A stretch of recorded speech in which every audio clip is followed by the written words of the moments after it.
ဟုတ်ကဲ့ပါရှင်အချိန်ကလည်းလုံးဝတိကျရယ်ပေါ့နော်ဒါဆိုလို့ရှင်လင်းတို့ room 16ကနေပြီးတော့ second speaker ကနေပြီးတော့ပြန်လဲခြေပမဲ့အချိန်ကိုရောက်ရှိလာတာပဲဖြစ်ပါတယ်ရှင်အမျိုးလေးလောက်ထားပေးပါတယ်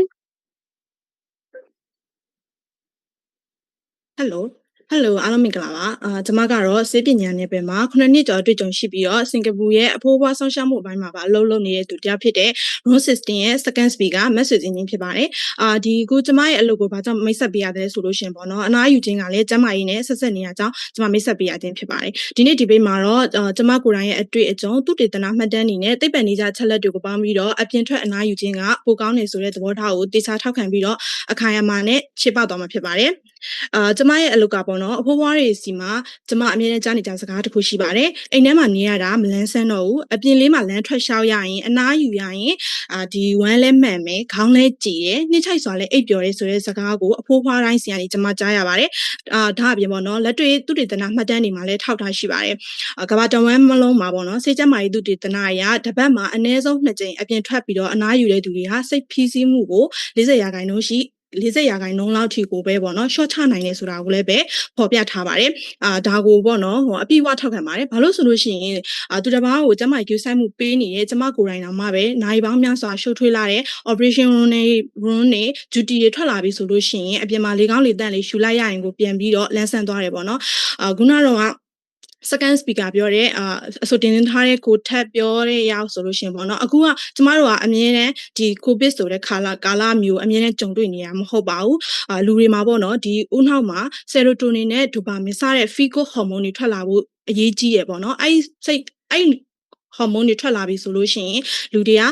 stress တွေရောပြီးတော့ရောနေလာတဲ့ energy တွေပြန်ပြီးတော့မြင့်တက်လာတယ်ပေါ့နော်အဲ့ဟာတွေကအပြင်အဲ့ဒါက set အပြင်ဘက်ကိုအပြင်ကိုထွက်ပြီးတော့အနားယူရဲဆိုလို့ရှိရင် self awareness နဲ့ creativity ကိုလည်းပဲမြင့်တက်စေပါတယ်ဒါတဘာဒီဟာပေါ့နော်အိမ်ထဲမှာနေနေမရရှိနိုင်ပါဘူးတဘာဝအိမ်နဲ့ထိတွေ့ပြီးတော့အပြင်ကိုထွက်မှသာရရှိနိုင်ပါတယ်အရှင်းလင်းဆုံးမြင်သာပြောရမယ်ဆိုလို့ရှိရင်ပြီးခဲ့တဲ့ရက်ကတင်တန်းကစီစဉ်ပေးတဲ့ outdoor networking မှာ join ခဲ့တဲ့သူတွေကိုဒီကသူတွေမြင်ပါလိမ့်မယ်သူတို့ outdoor networking မှာ join ပြီးတဲ့အခြေအနေကအရင်လန်းဆန်းနေကြတယ်ဆိုတာကိုမြင်ပါလိမ့်မယ်သူတို့ရဲ့ post တွေကိုလည်းပဲများသော Facebook မှာလည်းတွေ့နိုင်တယ်ပေါ့နော်ဒါဆရာတို့ဒီ season ပေးတဲ့ဒီ outdoor networking မှာလည်းပဲမတူညီတဲ့မြင်ကွင်းတွေလေးလာခွင့်တွေအတွေ့အကြုံတင်တွေပြီးလို့ရှိရင် quality knowledge အသစ်တွေကိုပေးစွမ်းတဲ့တမိုးရှိတဲ့အနားယူခြင်းတစ်မျိုးလည်းဖြစ်ပါတယ်နောက်တစ်ချက်ကနေနဲ့ထပ်ပြီးတော့ကျွန်မပြောပြရမယ်ဆိုလို့ရှိရင်အိမ်မှာနားမယ်ဆိုလို့ရှိရင်အိမ်ကမိသားစုဝင်တွေအတန်တွေဘေးအိမ်ကဆွညံတန်တွေစတာတွေကြောင့်ကိုကအနာတေချာယူခြင်းပင်မဲ့ပဲ distract ဖြစ်စေတဲ့အရာတွေများတာကြောင့်မို့လို့အနာယူခြင်းအပြီးဝကိုမခံစားရစေပါဘူးဒီအရာတွေကိုကျမအပြင်မထွက်ဘဲနဲ့ရှောက်ပြောနေရလည်းမဟုတ်ပါဘူးကျမမနေ့ကအထိကျမရဲ့holiday ကိုချင်းမိုင်မှာ10ရက်သွားပြီးတော့အနားယူပြီးတော့လဲ research လုပ်ထားတာဖြစ်ပါတယ်။ကျွန်မဒီနေ့ဒီနေရာမှာစေပညာရဲ့အလုပ်ရဲ့အတွေ့အကြုံရဲ့ကိုယ်တိုင်အပြင်ထွက်ပြီးတော့အနားယူထားတာတွေရဲ့အခြေခံပြီးတော့ပြောချင်တာတစ်ခုကလူတိုင်းအပြင်ထွက်ပြီးတော့အနားယူခြင်းကဒါပိုထိရောက်ပြီးတော့ပိုပြီးွားတဲ့ကျန်းမာရေးကိုပေးစွမ်းနိုင်တယ်ဆိုတာကိုအခိုင်အမာထောက်ခံပြောကြားရင်းနဲ့ပြန်ချေပလိုက်ရပါတယ်ရှင်။အားလုံးကျေးဇူးပါ။ကဲပါရှင်ဒီတစ်ခါလဲအချိန်ကလောကကွက်တီပဲပေါ့နော်ဒါဆိုလို့ရှင်နောက်ထပ် room number 15ကနေပြီးတော့နောက်ဆုံးပိုက်အဆိုတင်သွင်းရမှာပဲဖြစ်ပါတယ်အမျိုးလေးလောက်ထားပေးပါတယ်ဟုတ်ကဲ့အဲ့ဒါဆိုရင်စလိုက်တော့မယ်နော်ဟုတ်အားလုံးမင်္ဂလာပါယူပါချိုးပြီးတော့တော်ကီမှာမျောသွားစီရတဲ့သူတွေအားလုံးစုနေတဲ့ round 15ကနေကျွန်တော်လင်းထက်အောင်ကျွန်တော်ကနေပြီးတော့ကိုစားပြုအနေနဲ့အပြင်ထွက်အနားယူခြင်းတဲ့ဆိုင်ရင်အိမ်မှာအနားယူခြင်းကပိုကောင်းပါတယ်ဆိုတဲ့ဘက်ကနေပြီးတော့နောက်ဆုံးအပိတ်အနေနဲ့ပြန်လဲခြေပတ်သွားမှာအဆိုပြုတင်သွားမှာလည်းဖြစ်ပါတယ်ပထမဦးဆုံးအနေနဲ့အရှိကပြောသွားတဲ့မန်နေဂျီနဲ့ညီလေးလင်းထက်ညီလေးကိုထက်ပေါ့နော်တို့ရဲ့အဆိုကိုကျွန်တော်ချွင်းချက်မရှိလုံးဝအပြည့်အဝထောက်ခံပါတယ်။ဘာလို့လဲဆိုတော့အပြင်ထွက်မယ်ဆိုရင်ကျွန်တော်တို့ကပထမဦးဆုံးနေရလုံးဝမှာကပြင်ဆင်မှုအတွက်ကိုဥပစာရေးပြင်ဆင်ရမယ်။ make up ဝင်အောင်မှာအဆုံးပေါ့နော်။ဒီပြင်ဆင်မှုအလုပ်တွေကပိုတိုးလာတဲ့အတွက်ကြောင့်မို့လို့စိတ်အနှောက်အယှက်ကိုအများကြီးဖြစ်စေနိုင်ပါတယ်။ဒါအပြင်ထွက်ရင်ကျွန်တော်တို့ကဘာလို့လဲငွေလိုပါတယ်။အပြင်ထွက်ရင်စားမယ်ဘာလို့လဲငွေလိုပါတယ်ခင်ဗျာ။အဲ့ငွေလိုတဲ့အတွက်ကြောင့်မို့လို့ငွေအကုန်ကျအများကြီးကုန်မဲ့အစားတော့အိမ်မှာပဲမိသားစုကိုလုံးဝ quality time လေးပေးပြီးတော့မဟုတ်တူလှုပ်ရှားကြမယ်ရုပ်ရှင်ကြည့်မယ်အဲ့လိုအချိန်ကိုတန်မိုးရှိရှိဖြတ်တန်းတာကပို့ပြီးတော့တန်ပါတယ်ခင်ဗျာ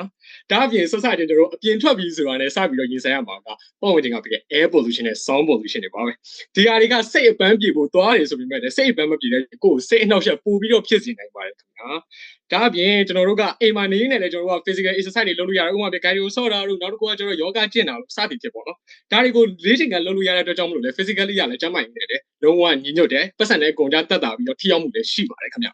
ဒါအပြင်ကျွန်တော်ကပြောချင်တာကလုံးဝပေါ့နော်အခုခေတ်ရောက်နေတာကကြောက်ခေတ်မဟုတ်ပါဘူး2025ခုနှစ်ပါဒါကြောင့်မလို့ network တွေနောက်တစ်ခုကကျတော့အပန်းပြေကိုဘာလို့ထက်ဆိုင်ပေါ့နော်အဓိက networking မှာလည်းကျွန်တော်တို့ကလူငယ်အထာရတဆိုတာကလည်းကျွန်တော်တို့ဒီအိမ်မှာနေနေအကုန်လုံးတက်ရောက်ကြတဲ့တင်တဲ့ဖြစ်တဲ့အတွက်ကြောင့်မလို့ networking တွေ communication ပိုင်းတွေကိုလည်းအိမ်မှာနေနေကျွန်တော်တို့ကချဲ့ထွင်လို့ရတယ်ဆိုတော့တက်တည်ပြနေပါတယ်ဆိုတော့ကျွန်တော်တို့က safety first ကိုလည်းကျွန်တော်တို့ဦးစားပေးရင်းနဲ့နောက်ဆုံးတစ်ချက်အနေနဲ့ပြောချင်တာတော့လူတွေကအနားယူတဲ့နေရာမှာတော်တော်လေးညံ့ညပါတယ်ခင်ဗျနားရအဲ့ရတယ်မှာလုံးဝအခန်းထဲမှာပဲအောင်ပြီးတော့တကယ်ဖုန်းကြီးပဲမြင်တဲ့သုံးနေရစစ်မှန်တဲ့အနားယူခြင်းလို့မဆိုလိုပါဘူးဒါပေမဲ့မြတ်ဗုဒ္ဓရဲ့အဆုံးအချက်လက်နဲ့နှီးနွယ်ပြီးပြောမယ်ဆိုရင်တော့အကောင်းဆုံးအနားယူခြင်းကတတိပဒံတရားကိုရတဲ့အချိန်မှာအချိန်လေးပေးပြီးတော့အားထုတ်ခြင်းပဲဖြစ်ပါတယ်ဒီအချက်ကတပည့်ပညာနဲ့ရှင်တွဲကြည့်ရင်လည်း mentally or physically ရောနှစ်ခုစလုံးကိုကောင်းမှုစွာအနားပေးတဲ့နည်းလမ်းဖြစ်တဲ့အတွက်ကြောင့်မို့လို့ဒီအချက်ကိုညှင်းဆန်မယ်ဆိုရင်တော့တပည့်ပညာကိုစံကျင်ရရောက်ပြီးတော့ဗုဒ္ဓရဲ့အဆုံးအမကမှားယွင်းတယ်လို့စွတ်ဆဲရရောက်ပါလိမ့်မယ်စတူဒန်တွေဆိုပေမဲ့လည်းကို flexibility ကောင်းကောင်းနဲ့လုပ်နိုင်ဖို့အရေးကြီးပါတယ်ဒါအပြင်အထုတ်အပြင်ဆိုမယ်ဆိုရင်ကျွန်တော်ကနိဂုံချုပ်ကိုဒီရာမိုးရေးတဲ့အိမ်ဆိုတဲ့သချင်းစာသားလေးကနေနိဂုံထုတ်တင်ပါတယ်ဒါကတော့ကဘာမျိုးမှာခေါ်လွန်ရခေါ်ဆိုတဲ့အိမ်ရန်ရလဲထဲဝါစာစင်စွယ်တဲ့အိမ်ကျူရီယန်နီကိုင်းကဒနီမိုးအိမ်နှလုံးသားကြီးနှွေးထွေးဒါလည်းအိမ်ပါပဲခင်ဗျာဒီလောက်လူသားတွေအတွက်အပန်းဖြေဖို့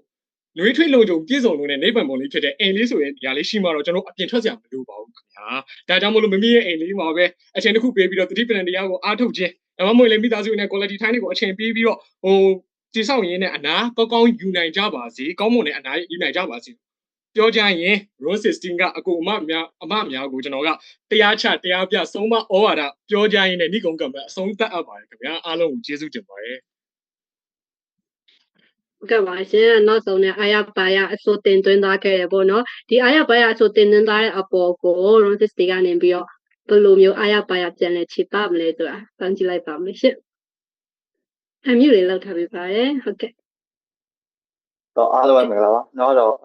အိမ်မှာနားယူခြင်းတဲ့ပြင်မှာနားယူခြင်းပိုကောင်းတဲ့ဆိုတော့ခြေပါမယ် Rose တွေက set speaker ပဲဖြစ်ပါတယ်ကျွန်တော်တို့နေ့စဉ်ပေါ်မှာစိတ်ထုတ်ကြတယ်အများစုကအိမ်ဆိုတဲ့နေရာဖြစ်တာကြများပါတယ်ဥပမာအိမ်သားရင်လည်းအဆင်မပြေတာအိမ်မှာရှောက်ပါနေတာကြောင့်စိတ်ဆင်မပြေစိတ်ချင်းချက်ဖြစ်တာအဲ့အကြောင်းပါအဲ့လိုဖြစ်လာပြီဆိုရင်အပြင်မှာထွက်ပြီးတော့အနားယူဖို့လိုအပ်ပါတယ်အပြင်မှာဘယ်လိုထွက်ပြီးအနားယူမလဲဆိုရင်စိတ်ဆိုနေတဲ့သစ်ပင်တွေကနေလေကောင်းလေတိုင်းရတာကြောင့်စိတ်ချင်းချက်ထားလေးတက်တာမယ်စိတ်ဖိစီးတာတက်တာမယ်ပြီးတော့အပြင်မှာကိုယ်တငယ်ချင်းနဲ့တွေ့ဆောင်နိုင်တာကြောင့်ချီးကြံတာလေးစိတ်ဖိစီးတာရော့ကြပါမယ်ဒုတိယ speaker ကိုထက်ပြောလို့အိမ်မှာအကြာကြီးနေမယ်ဆိုရင် stress ပိုပြီးတော့ mental ဘိုင်းထိခိုက်ပြီး psycho ရနိုင်ပါတယ်ပြီးတော့အပြင်မှာပို့ပြီးတော့ networking လုပ်တာကလူမှုဘဝထဲမှာပိုဝင်ဆန်ပြီးဒီအိမ်မှာနေပြီး line ပေါ်မှာချိတ်သက်တာတဲ့အပြင်မှာချိတ်သက်တာကပို့ပြီးတော့လူမှုဝင်ဆန်အောင်အသိမြင်တိုးပွားအောင်ပို့ပြီးတော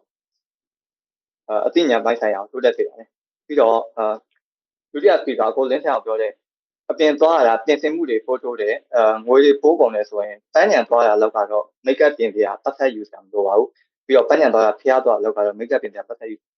စရာမလိုပါဘူးတခုပြောတာရှိတာပန်းညံမှာဒါမှမဟုတ်ဖျားမှာအတွဲတွေဒါမှမဟုတ်ချားလူတွေကြောင့်ချားလူရဲ့မဖွဲရအပြုတ်မှုတွေကြောင့်ကိုယ်ရဲ့စိတ်ညစ်နိုင်ကြရှိရလို့ပြောပေမဲ့လည်းကိုယူရောက်ပဲကိုရမှာပါအဲ့လိုမျိုးအိမ်မှာပဲအနားယူလို့လိုအပ်တယ်ပန်းညံတွေတခြားအပန်းဖြေတရားတွေမလို့ဆိုရင်ဘာဖြစ်လို့မျိုးတွေမှာနိုင်ငံတိုင်းမှာအဲ့လိုပန်းညံတွေအပန်းဖြေတရားတွေကိုတိဆောက်ထားတယ်ပေါ့နော်ပြီးတော့ဘယ်လိုလင်းထောင်ပြောတဲ့မြို့ဥဒ္ဒရဲ့တရားတော်ကိုအိမ်မှာပဲကျင့်ကြံအားထုတ်မယ်ဆိုတာကလူတိုင်းကဗုဒ္ဓဘာသာမဟုတ်ပါဘူးအဲ့တော့ဗုဒ္ဓဘာသာမဟုတ်တဲ့အတွက်မြို့ဥဒ္ဒရဲ့တရားတော်ကိုလည်းလူတိုင်းကသိနေမှာမဟုတ်ပါဘူးအဲ့တော